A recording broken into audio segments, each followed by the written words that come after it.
ton pouvoir, jeune d'Atingué. Vous n'êtes pas censé savoir qu'Atingué aujourd'hui abrite le plus grand nombre de déplacés de Yopougon qui ont été victimes de déguerpissement. Donc Atingué aujourd'hui est une localité qui regorge de personnes qui n'ont plus de lieu de vote.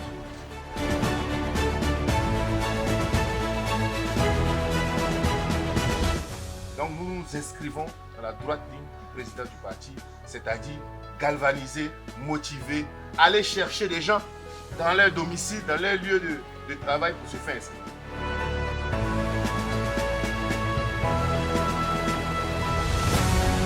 Une voix qu'on allait perdre si on ne venait pas faire l'opération de porte en porte.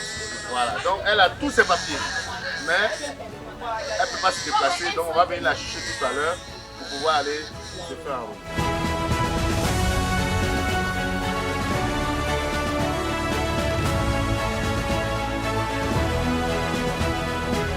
Nous disons aux habitants d'Atingué d'activer leur pouvoir, de se servir de leur pouvoir, de se servir de leurs droits civiques donc, pour élire donc, le prochain président.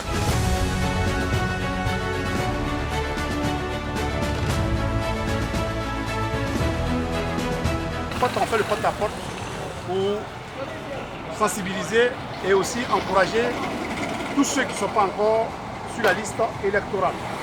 Mais à notre grande surprise, beaucoup de gens que nous rencontrons ici à Tingué ne savent même pas que l'enrôlement a commencé et que ça devait prendre fin le 10 et que ça a été prolongé jusqu'au 17.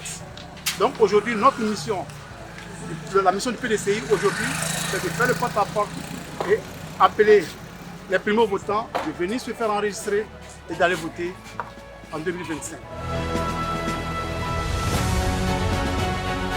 Il est important pour nous d'accentuer toutes les énergies, d'accentuer tous les efforts sur la révision de la liste électorale.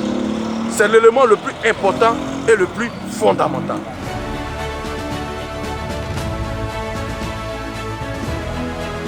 PDCI, notre héritage. PDCI, notre héritage. Le constat, c'est qu'il y a beaucoup encore de populations qui sont en âge de voter et qui ne sont pas en train de s'inscrire sur les listes électorales. Parce que c'est le corps à corps qu'on est en train de faire qui est en train de leur porter la vraie information. Sinon, tous les panneaux que la CEI a implantés, les communications qui se font à la télévision ne passent pas du tout en zone rurale.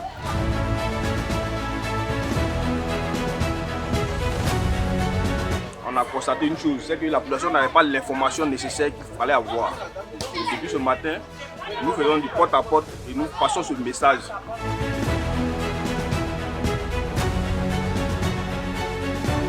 Et ce porte-à-porte qu'il vient de faire a permis aux gens de comprendre qu'il faut la nécessité de se mettre donc sur la liste électorale. Et aujourd'hui, les gens ont commencé à s'intéresser. Nous avons recensé à peu près 409 personnes, donc 409 requérants et donc 409 potentiels nouveaux électeurs.